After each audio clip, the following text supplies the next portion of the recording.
How would you like a 15% discount to my daily email, the stack of stuff, the show notes, discounts to the conference, all of that? All you need to do is text the word show to 33777. You'll get the annual subscription with a 15% discount to my daily email. You'll get the stack of stuff, the links to the show notes, discounts to the conference, and so much more.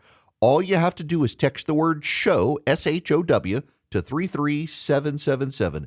Text show to 33777.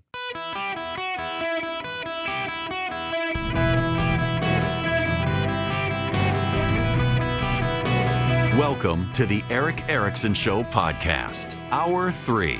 Welcome back. It's Eric Erickson here across the United States of America. The phone number is 877-973-7425. Don't forget, text Eric, E-R-I-C-K, to 33777. Get the show notes, the live stream, the podcast, all that stuff. Well, I have incredible audio to play for you. It came through a Twitter account last night, and I'm gonna play Joe Biden. This is Joe Biden when he was still in the United States Senate. Driving home, my staff who lives here in the Hill reminded me, don't stop at a stoplight until I'm out of town. If I see a red light late at night, since there's very little traffic, slow up at the other block so I never come to a full stop except in the middle of the block because of carjackings. Stopping at a light, people standing in a corner, walking up with a gun.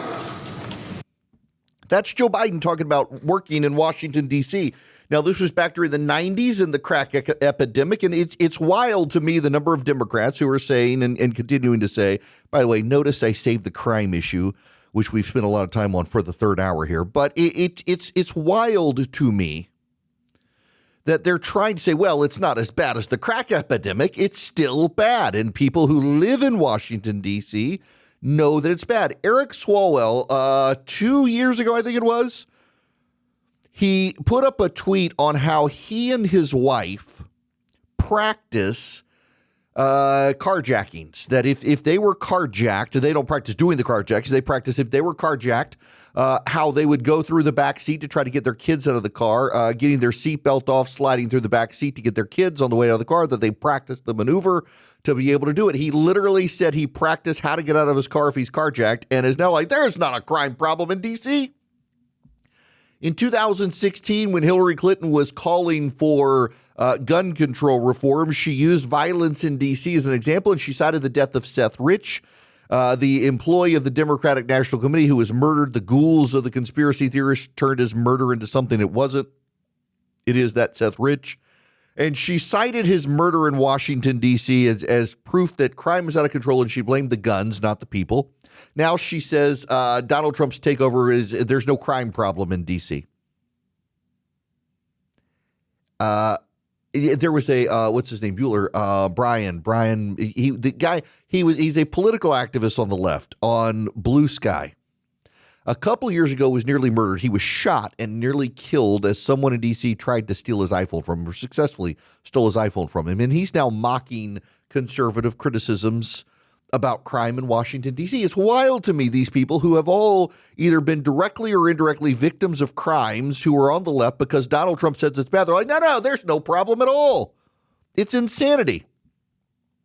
Anna Garitelli, the Washington Examiner. 5 years ago, I was violently attacked and sexually assaulted in broad daylight in Washington, D.C. by a homeless man. Today, he is in federal prison for what he did to me. But if you look for evidence that the attack happened in the city's crime statistics, you won't find it. The truth of what happened to me and the D.C. government's role in it is as much a public scandal as is the personal trauma. D.C. police covered up the unmistakable wrong that the stranger did to me. Even though a judge sentenced my attacker to hard time in prison, D.C. police leadership would rather deceive the public and appear less dangerous than list mine and countless other sexual assaults on their website. The extent of crime in D.C. has been debated by the left and the right since President Donald Trump announced on Monday he would take federal action to crack down on problems in the District of Columbia. But the public wants to have an honest conversation about crime in D.C., and the Metropolitan Police Department will first have to be honest about how prevalent crime is. Without their honesty about the crimes it's chosen to hide from its public-facing stats page, The White House can't get an accurate picture of how bad the problem actually is and adequately fix it. So this is a sexual assault victim in Washington, D.C., that the Washington Police Department got rid of her assault in the data. Now there's this from Elena Goodman at the Washington Free Beacon. It hit today. It landed this morning. The District of Columbia has quietly settled a lawsuit from a sergeant who accused Metropolitan Police Department leaders of misclassifying offenses to deflate the district's crime statistics, court records obtained by the Washington Free Beacon show. Police brass repeatedly told officers to downgrade theft cases, knife attacks, and violent assaults to lesser offenses according to emails, depositions, and phone call transcripts the Free Beacon has reviewed. Former Metropolitan Police Department Sergeant Charlotte Jousseau sued the department in 2020, alleging that police leadership punished her for speaking out against the scheme. Jousseau, who joined the force after serving honorably in Iraq, accused MPD brass of attempting to distort crime statistics by downgrading a number of felonies to misdemeanors so that there will be fewer felonies in the statistics. She also provided records showing that police leaders explicitly instructed their subordinates to unclassify certain instances of theft to keep them out of the crime stats the city reports to the public. Now, this is what we keep hearing from Democrats, that the statistics. Here is a lawsuit that is based on emails, depositions, and phone call transcripts that shows that the police in the District of Columbia have downplayed the crime. You know what's so interesting in all of this is that you talk to the residents of Washington, D.C., not the Peter Bakers of the world of the New York Times who live in the area but not in D.C. Talk to the Anthony Coleys of the world, also of MSNBC, who lives in D.C. and complains about the crime on TV. Talk to the residents of Washington, D.C. They complain about the crime. They don't like the crime. They don't feel safe in their homes. And you know what the Democrats could have done?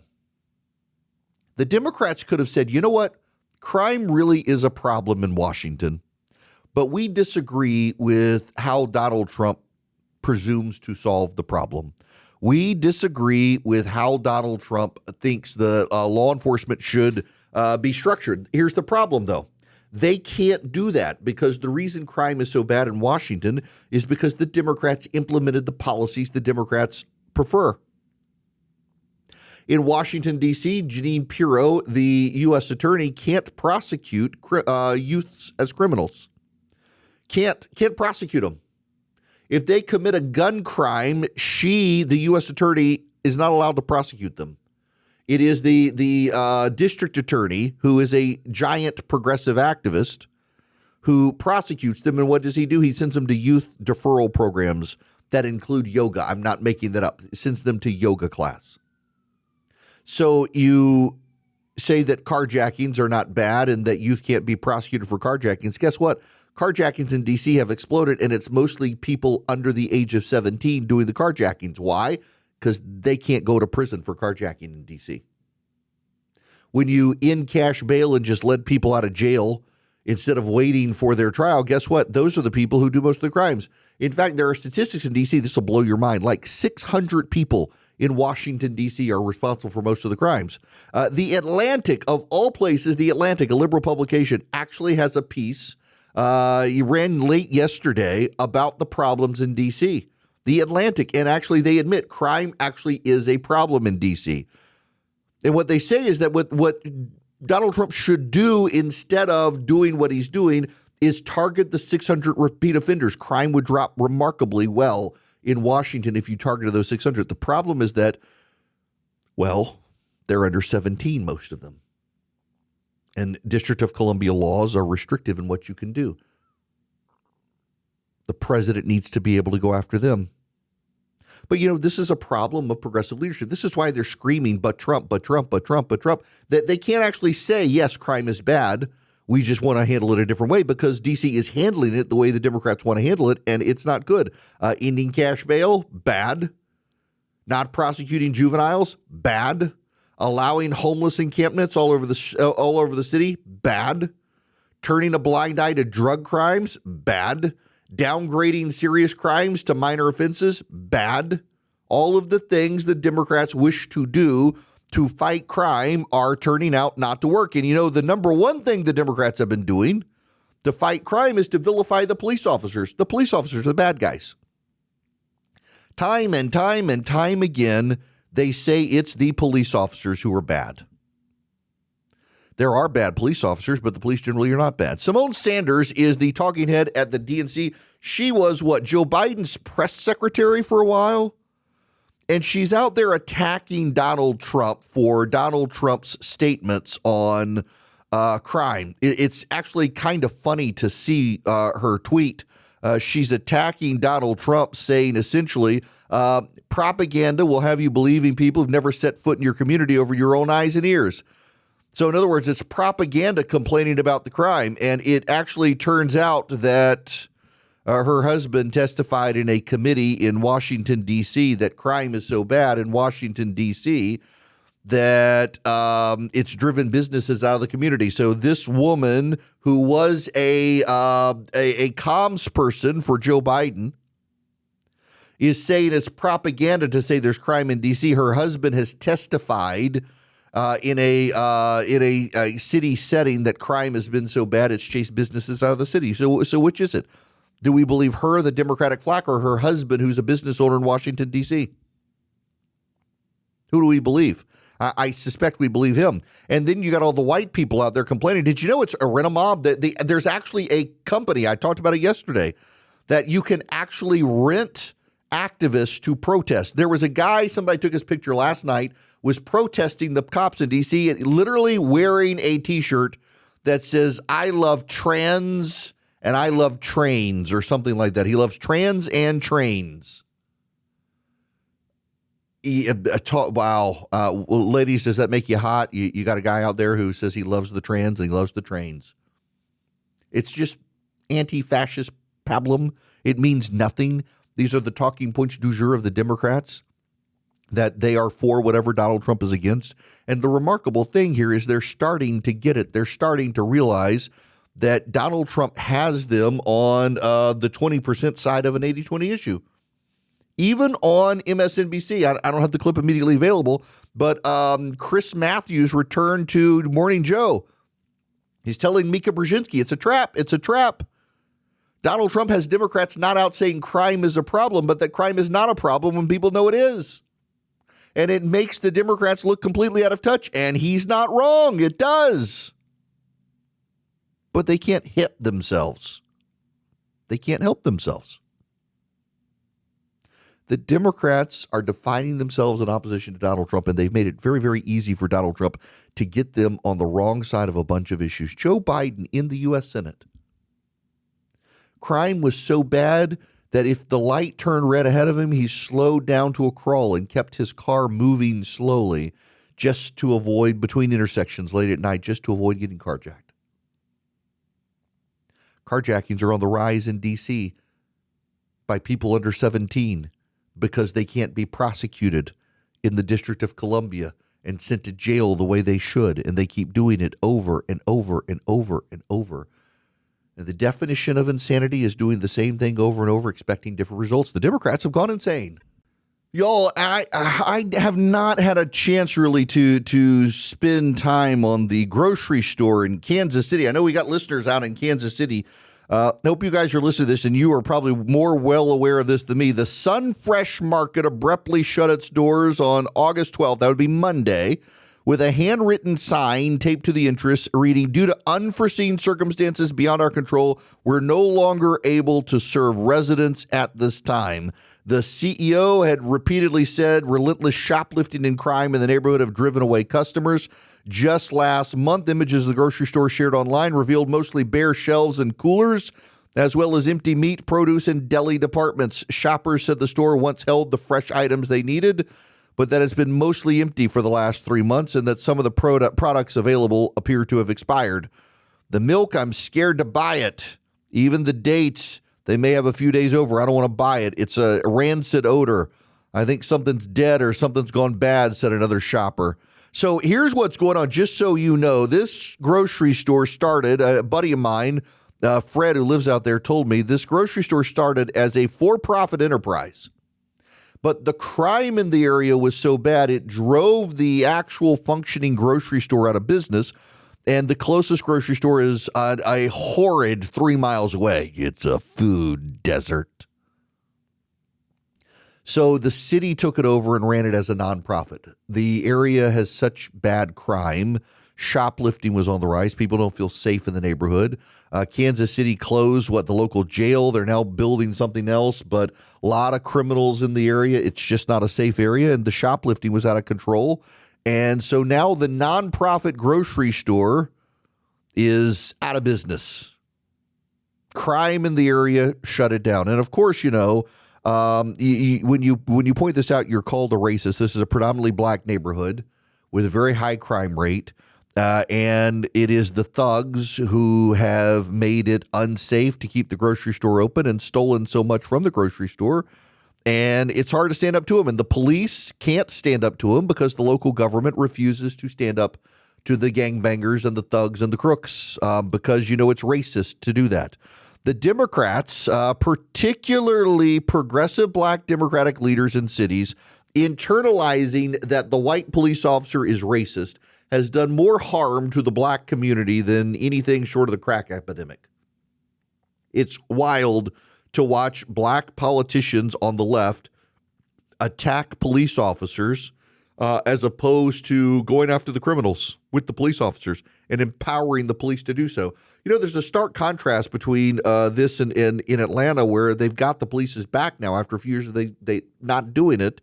And you've got a great relationship between the business community, the city, and the police. You don't hear Donald Trump attacking Mayor Dawkins, who's black, in Atlanta, because they're competent in Atlanta, unlike Kansas City or D.C. Now, let me tell you about the Eden Pure Thunderstorm. That can't clean up the mess, but if they put it in that nonprofit store, I bet it could wipe out the odors. You can get 3 of them. You can save $200 at EdenPureDeals.com, EdenPureDeals.com. The discount code is Eric3. I'm actually headed to the airport after the show. I've got a 7 o'clock flight, and I've got my Eden Pure Thunderstorm in my travel bag, just in case. I'm staying in a good hotel, not expecting problems, but I always travel with it. It's small, it's handheld, and, well, it wipes out odors. And you can take advantage of it at EdenPureDeals.com. The discount code, again, Eric3, ERICK3. At EdenPureDeals.com. It's an air purifier, so it traps the pollen, it traps the dust, it traps kills the bacteria and viruses, but it really shines as an odor eliminator. No odor can stand up to it. That's how I use it. That's how you can use it, and it will work. And you can get 3 of them. Save $200. EdenPureDeals.com. The discount code Eric3, ERICK3 at EdenPureDeals.com. Greetings, conversationalists. So I want to spend a few moments here. First of all, I got to play you this audio from Scott Jennings. Scott Jennings on CNN on a panel discussing crime in D.C. and the problems with the Democratic response. You need to hear this story. Well, what about that idea? What about the idea that this is, even if one supports this effort, it's a Band-Aid, right? It's not like hiring 500 additional cops in D.C. And I think they do have a staffing shortage in the D.C. Police Department. They need to fix that. I don't know what's authoritarian about putting some extra eyes and ears on the street, getting criminals off the street to keep people from being murdered and carjacked. Nobody in their right mind believes Washington, D.C. is safe. And to say the president's trying to help us keep people from getting murdered and carjacked and we have to stop this authoritarian push, it's just sort of ridiculous rhetoric. These Democrats don't know what to do with themselves. Every time Donald Trump tries to do something, they reflexively feel the need to oppose it without thinking through the political implications for themselves. You think Democrats are taking the bait? Well, I think they're acting like idiots here. The city is crime-ridden. I saw a guy get murdered in Union Station in February at 4 in the afternoon. I saw the body hit the floor at the bottom of the escalator on the 2nd floor. And so everybody who visits there, everybody who lives there knows it's a serious problem. You have extra eyes and ears. They've arrested criminals. They're getting illegal guns off the street. People feel safer. Tourists feel safer. What is the problem? Margaret? Amen. He literally, Scott was in February. I remember when this happened. It was 4 o'clock in the afternoon. So you need to know, just so you have an idea. Union Station in Washington, D.C. is just north of the Capitol. And behind Union Station, if you're looking at those of you who've been to Washington, D.C., and you know where Union Station is. By the way, it used to have a great shopping center, beautiful mall. Since COVID, everything's empty. Used to have a good food court. It's all gone. It's all garbage now. It's filled with homeless people. It's not safe. You look at the front of the building to the left, there's a street that runs along the side of Union Station. Just behind Union Station is CNN. So Scott was at CNN in D.C., goes to Union Station. You go in a door. I've been there plenty of times. You go in this escalator. There's a side door. It's like you're entering a basement almost. You go up the escalator. Guy gets murdered there. Scott Jennings on the escalator sees the guy get murdered. In 4 o'clock in the afternoon, we're not talking about 4 o'clock in the morning. We're talking about 4 o'clock in the afternoon. Murder in Union Station. Gretchen Carlson, remember her? Used to be on Fox News. Turned out to be a difficult person to deal with, from what friends of mine at Fox said.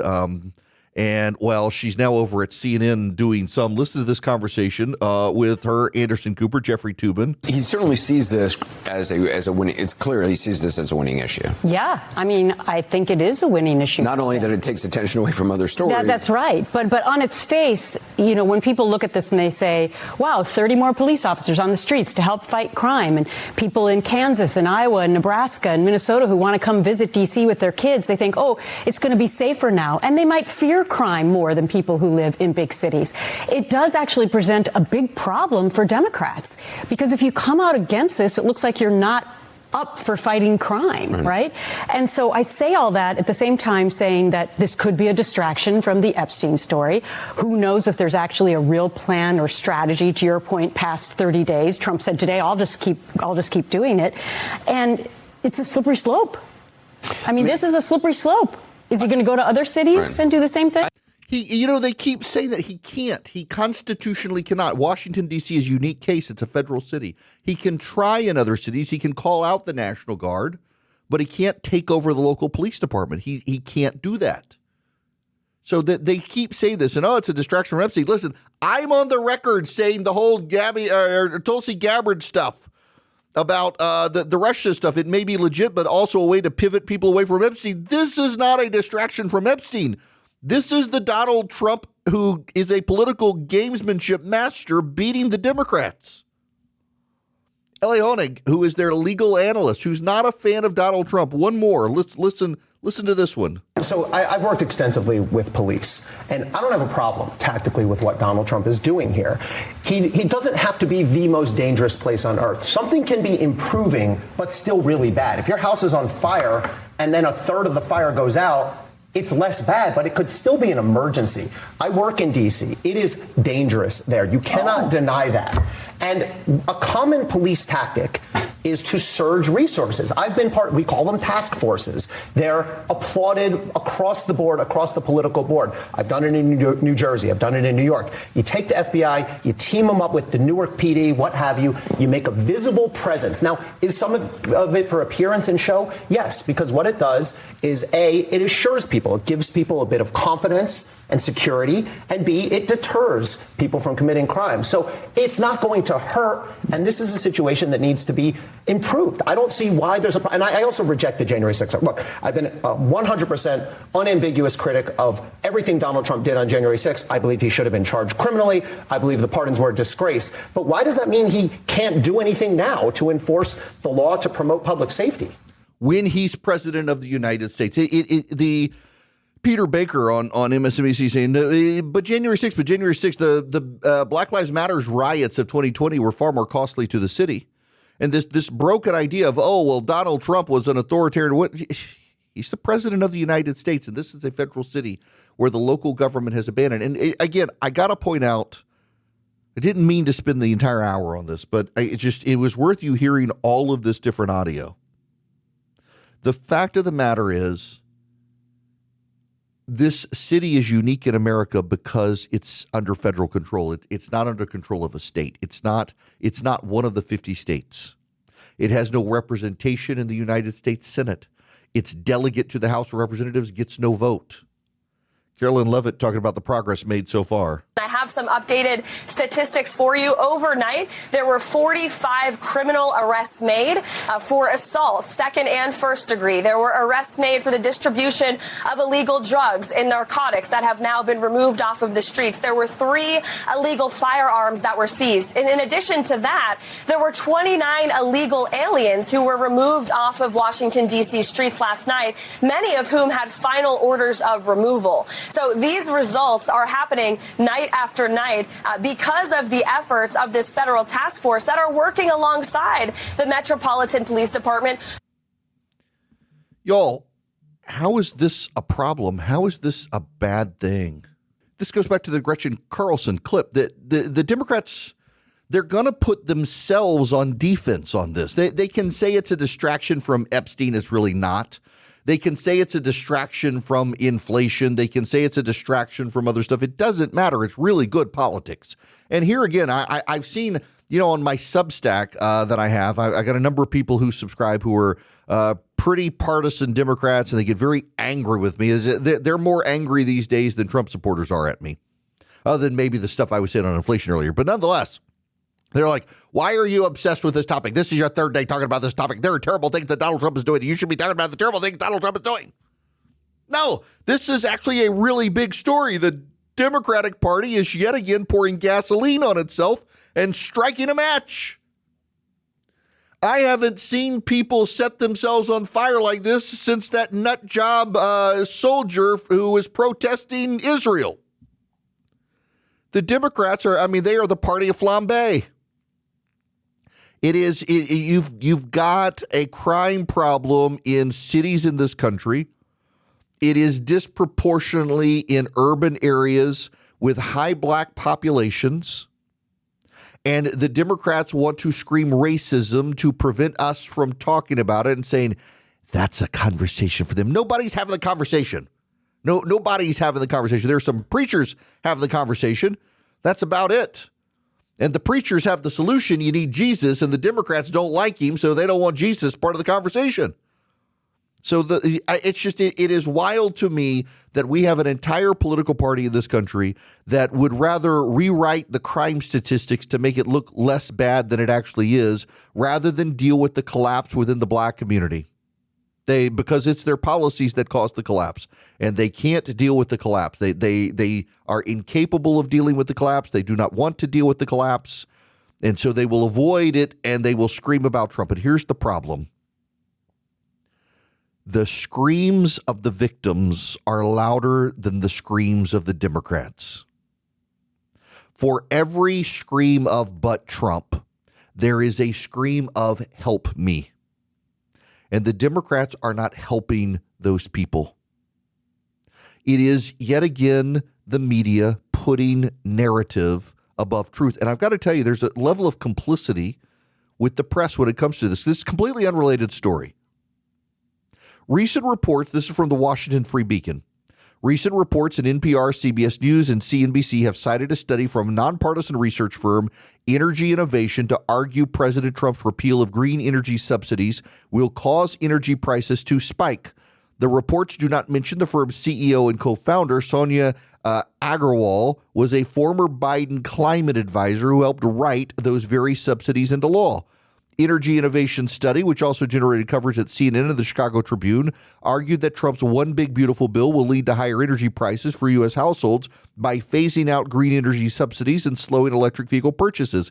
It's the latest in a long line of studies from the firm, which is known to produce reports warning about the downsides of oil and gas and extolling the benefits of green energy alternatives. Such research is aligned with Agarwal, who co-founded Energy Innovation in 2012. And then, by the way, left to work with Joe Biden on climate policy and has been tied to the group. So, in other words, they're claiming a nonpartisan study, but it's not a nonpartisan study. It's a highly partisan study led by highly partisan Democrats. And this is the problem that the media gets into. And when the echo chamber with the Democrats, they start trading each other's data and calling it nonpartisan, and they believe it's nonpartisan. So they believe the crime stats in D.C. because the progressives say that the crime stats are nonpartisan. So they say, well, it's nonpartisan data. Never mind that the police have been rigging the system. and they lose track of not only truth, but where the people are on an issue. Republicans have a bubble as well. I mean, look at the defensive tariffs and stuff right now, despite the economic data. They're scrambling to spin the data. They're scrambling to spin it's no big deal. They're scrambling to spin that that this is something that you don't have to worry about. But that's not really true. And there's an echo chamber on the right, and Fox News to some degree is a part of it, and Newsmax and a lot of pundits on the right are trying to downplay the data, and they're going to trip themselves up. But we're watching right now the Democrats trip themselves up because of their bubble, because of the lies they tell themselves to make themselves feel virtuous. And what they're doing is going to hurt them in the midterms, and we should encourage it. You know what the president should do next? He needs to go back to appliances. Get the Democrats on the side of the private equity companies that are making your dishwasher not be able to wash and dry your dishes and then break after 5 years, as opposed to your mom's dishwasher that lasted 30 years. Get the president back on appliances, because it's not just regulation. It's the Energy Star program that's based on federal legislation. The Energy Star program has a lot to do with your companies making appliances that don't last long and don't work well. And that's a federally legislated program. But then the regulations that tie into it as well amplify the problem. Get the president back on the appliances. He was on dishwashers and washers and dryers and stuff for a while. It's time to get him back on it, because I actually want a dishwasher. My dishwasher is a very good dishwasher. It's a very expensive dishwasher. And it still takes almost 3 hours to clean the dishes. Very quiet. 2 hours and 20 minutes, it says. Our old dishwasher, which we did everything possible to save it until you couldn't get parts for it anymore, could clean and dry thoroughly the dishes in about an hour. And it wasn't loud. The new dishwasher takes about 2.5 hours. It's very quiet, and the dishes come away quite dry, but it still takes 2.5 hours.